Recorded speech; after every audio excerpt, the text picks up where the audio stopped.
When I got into the music industry, Twitter had literally just came out. Like when I started my second tour, that was when Twitter began. So I was kind of there for the beginning of what it meant, what it was,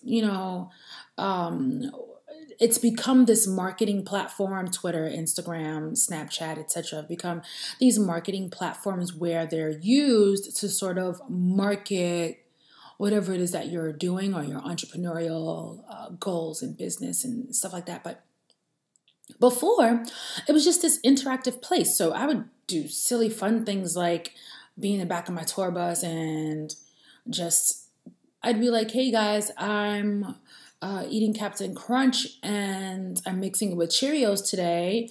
How do you like your Captain Crunch? And now it's like you have to be like, album drops on Thursday, new single out tomorrow. Like it's got to be some like big reason why you're on Twitter every time you're on Twitter or Instagram or whatever as an artist. I don't know. I don't think it's like that for every single person, but when you have a business, all of a sudden all of your social media is taken over by your business.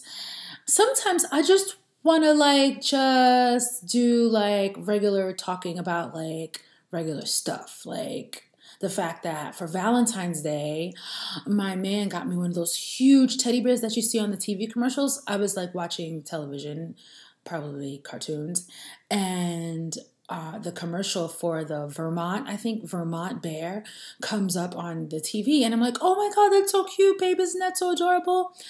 And so, of course, he got me like other stuff like a trip to Mexico. But there was this humongous bear in a box and I was so excited. And so now this bear sits in my living room. Like that's not a marketing conversation. You know what I mean? Like I'm not trying to sell you something by telling you that.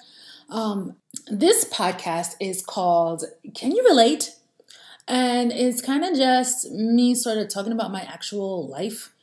And if you can relate, then comment and let me know like, oh my God, me too.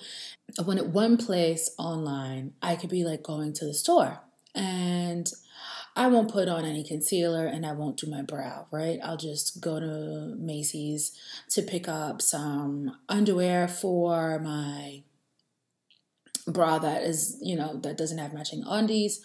And somebody will walk up to me and be like, does anybody ever tell you look like Chrisette Michele? And I'll be like, yeah, I get that all the time. And they'll be like, oh, and I'll be like, all right, fine. I am her, that person. I just don't look like her exactly right now. But oh my God, I don't know what to say. And sometimes people will say, you look so tired. And my question there is like, is that kind of like what you say to everyone who looks tired? Like, are quote unquote celebrities not supposed to look tired?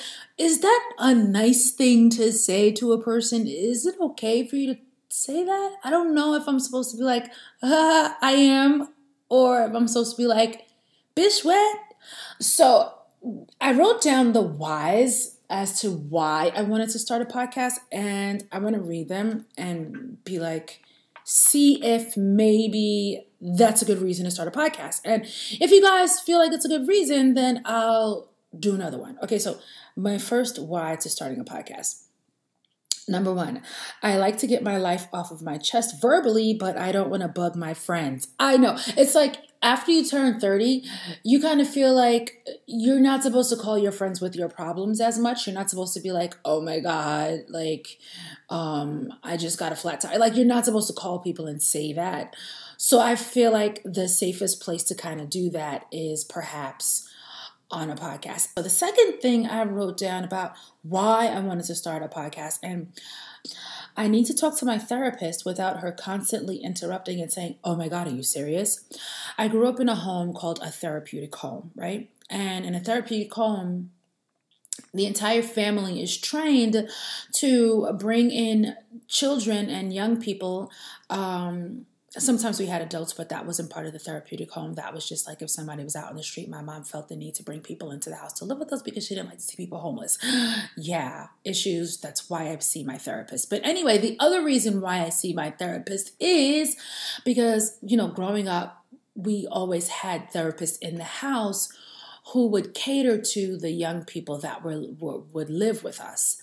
And so I'm sort of just used to therapy and used to seeing therapists. And so as I got older, went through college, and then got signed to Def Jam, having a therapist was a natural part of my life. So the third thing that I felt like starting a podcast could be, finding my why with this podcast. Number 3, and this is the last thing that I came up with, is I kind of want a really, really girly place where all girls can share any story without feeling judged, but super accepted.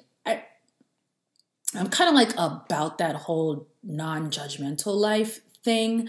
Like I think people are beautiful through their journeys, through their experiences, through their trials, through their ups, their downs, gaining weight, losing weight, having a child, a kid growing up, falling in love, falling out of love. I kind of wanted a girly place. I love colors like pink and purple and turquoise and Swarovski. I love to talk about hair and makeup and get my nails done and shave and, talk about waxing stories and boyfriends. So I kind of wanted a place where we could all sort of share that stuff and everything still be pink. Like sometimes like when girls start talking about tough stuff, they call it like angry black woman syndrome. All of a sudden you're this mad woman and the room goes dark. It's like, what happened to the colors? Can it still be pink in here? That's kind of like the third reason why I wanted to start a podcast. I wanted a positive, uplifting, happy place where people could tell really sad stories and not feel judged. So here's what I, want you guys to do. Like, if you think this is a good idea, hit me up at Chrisette, can you relate @gmail.com, right? Chrisette, CHRISETTE, can you, YOU, relate, RELATE, relate. Chrisette, can you relate @gmail.com, and we'll just chat it up in the emails. I love you guys so much. This is Chrisette Michelle's Can You Relate? Hit me up at Chrisette, can you relate @gmail now. Peace out.